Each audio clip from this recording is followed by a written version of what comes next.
Hello everyone, myself Dr. Harisankar Singh. In the last video, as I have discussed the basic idea related to boundary condition, and in this video, I will derive the boundary condition for dielectric boundary condition. So let's start. To derive the boundary condition for tangential components of electric field and electric flux density, let us consider the closed loop of ABCDA as shown in the figure. In this figure, two medium is considered, medium 1 and medium 2, and we want to derive the electric flux and electric field at the interface of two medium. So for this we have considered two geometry. One is the rectangular loop, that is ABCDA, and another structure we have considered here as a cylinder. So over the cylinder the charge is distributed, that is rho s, and the surface area through which flux is passing, that is delta s, and the height of cylinder and rectangular loop is same, that is delta h, and it is symmetric. So half part of the cylinder and rectangular loop have the height delta h by 2. The normal and tangential electric field component are breaked here as shown in the figure. So the line integral along this closed loop of the rectangle is 0. If delta h tends to 0, the contribution to the line integral by the segment BC and DA will also be vanished. Therefore, line integral E dot dl over contour C can be written as integral from A to B E1 dot AL1 dl.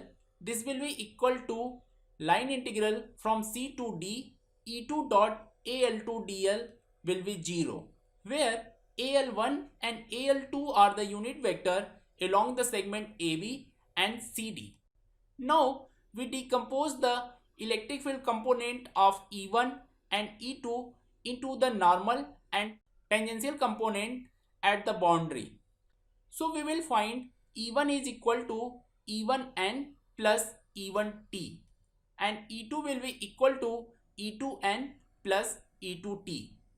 That means E1 will be equal to electric field component of normal and electric field component of tangential. Similarly, E2 will be equal to sum of normal component of electric field and tangential component of electric field. We also know that unit vector AL1 will be equal to minus of unit vector AL2. Thus the contour integral can be simplified to E1 minus E2 dot AL1 will be 0. So this implies that E1 will be equal to E2. Thus tangential component of electric field is continuous across the boundary between two different medium.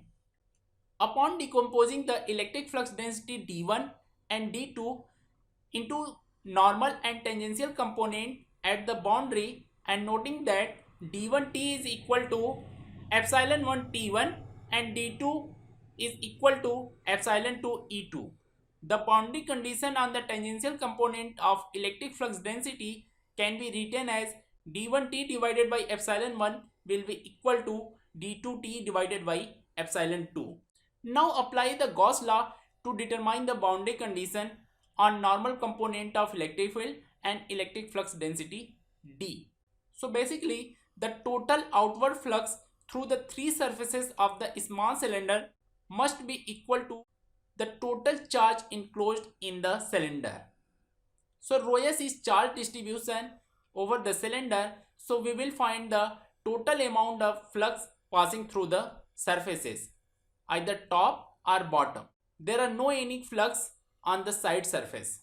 By letting the cylinder height del h tends to 0, the contribution to the total flux through the side surface goes to 0.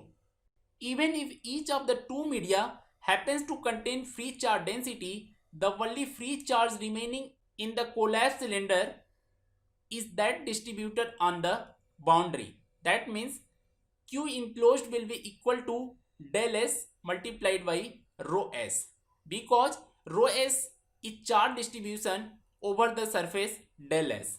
So from the Gauss law we can write closed surface integral d dot ds is equal to q enclosed, and this is equal to del s multiplied by rho s.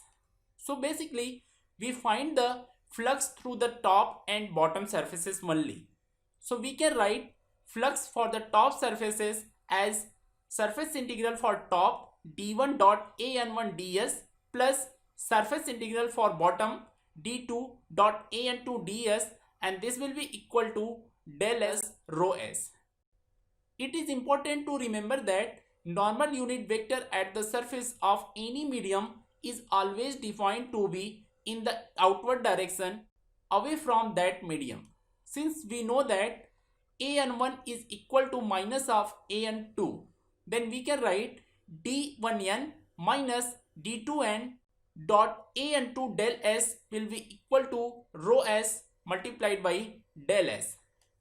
Del s will be cancelled out from the each side, then we will have d1n minus d2n dot an2 is equal to rho s. If d1n and d2n denotes the normal component of electric flux density d1 and d2 along the unit vector an2, so we will have d1n minus d2n is equal to rho s. If no free charge exists at the boundary, that is, charges are not deliberately placed at the boundary, then rho s is equal to 0. So we will have d1n minus d2n will be equal to 0. So this implies that d1n will be equal to d2n. Thus normal component of d is continuous across the interface, that is, dn undergoes no change at the boundary. And in terms of electric field, we can write as epsilon 1 E1 n will be equal to epsilon 2 En2. The boundary conditions are usually applied in finding the electric field on one side of the boundary given the field on the other side. Besides this, we can use the boundary conditions to determine the refraction of electric field across the interface.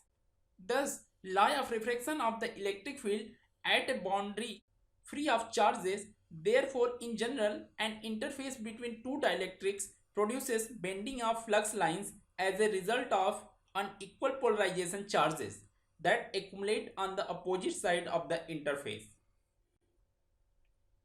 Thanks for watching this video.